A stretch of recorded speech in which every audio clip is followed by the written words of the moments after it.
What's going on? It's JTM. Today's video is going to consist of 3 of my favorite dumbbell biceps exercises to build bigger biceps. So if you're out there right now struggling to get the results you want, you're stuck in a plateau, or if you're just looking for some new exercises to add to the mix, definitely stay tuned.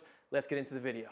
All right, so before we get into the first exercise, let's talk about building muscle. The key to building muscle is creating as much time under tension and creating as much stress to the muscle fibers as we possibly can. So this first exercise is going to be the seated supinated biceps curl with a 2-second contraction. So we're creating more contractile force and activating more muscle fibers when we have that strong 2-second contraction than we would if we were doing a regular biceps curl. So you're getting way more out of this movement. We're creating more time under tension and more stress to those fibers. So we're going to do the movement seated, right? Doing anything seated is going to remove any possibility of that lower body really assisting in the movement as we start to fatigue, which in turn is going to isolate those biceps that much more. So we're going to be in the seated position. Chest is going to be nice and tall. We're going to supinate our grip. So palms are pointed towards the ceiling. So when we supinate, we're working more of the width of the muscle and more of the peak as opposed to the length of the muscle. So supinated grip, chest nice and tall. From here, we're going to come up to that peak contraction. Squeeze as hard as you can for 2 seconds. So 1 Mississippi, 2 Mississippi, then lower down with control, then go right back up into your next rep. So do not relax in the bottom of the rep where you're going to lose tension. Keep the tension. So as soon as you hit about full extension, go right back up to that next rep. Strong contraction.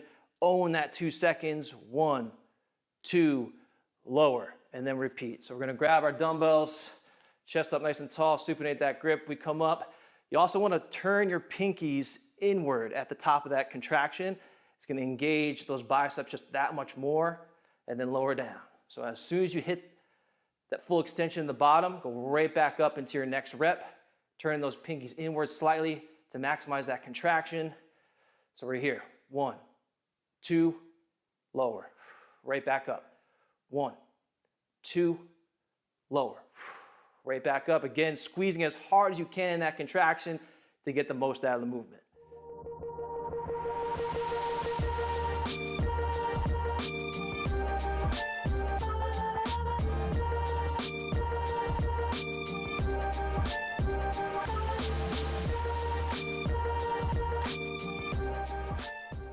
All right, next exercise is going to be the iso single arm hammer curl. So we're going to start in the isometric flexed position. So we're going to start in that contracted position, holding the dumbbells in a neutral grip. So we're not going to be supinated.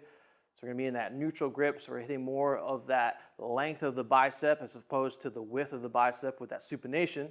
So hitting more of that length of the bicep, some of that brachialis as well, right from here. So we're in that flexed 90-degree position. One arm is going to come down, back to that 90-degree flexed, then the other arm comes down and does the same thing. So we're here, one arm comes down, back to that flexed position. So we're creating a ton of time under tension and strong contractions throughout the entire length of the exercise.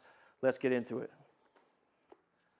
So again, we're starting off in that flexed position.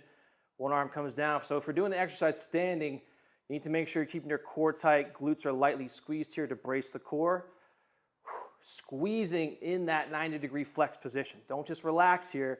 Get the most out of the movement. Squeeze tight. It's going back and forth. One arm at a time. Again, creating that tension.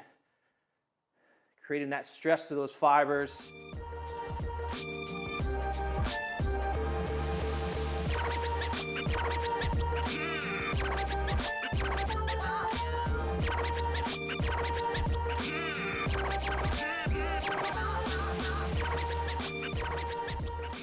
All right, guys, get into our third and final exercise, which is going to be the supinated seesaw biceps curl. All right, so we're going to be in the seated position again. So just like a seesaw, doing the same thing with our arms. So as one arm is coming up, the other arm is going down, and vice versa. So there's never a tension leak at any point in time during the exercise. We're also bringing some more focus to the eccentric portion, or that lowering portion of this exercise. So there's a ton of force production. There's actually more force production in an eccentric portion of a movement than there is on the concentric. So when we're coming up, right, so the up or the lifting phase of that movement. So we're creating a ton of force, right, we're just putting a ton of stress on those fibers and creating more time under tension, which is the name of the game when we're trying to build and grow. So we're getting into the movement here. So we're in that supinated position, right? Palms facing the ceiling, nice tall chest. You can obviously do this standing as well, as we discussed earlier in the video. So as one arm is coming up, the other arm is coming down. I want you to really focus on slow, controlled contractions on every single rep. So the slower you go, the more gains you're going to get out of this exercise. So let's grab our dumbbells, palms pointed to the ceiling, right? We'll start with one arm up.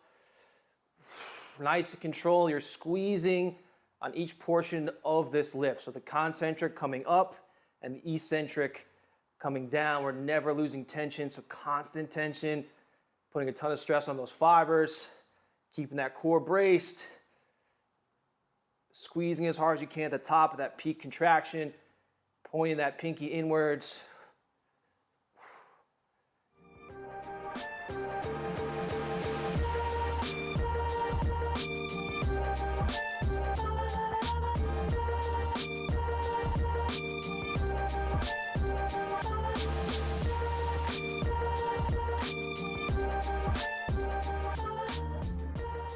All right, there it is. 3 of my favorite dumbbell biceps exercises to build bigger biceps.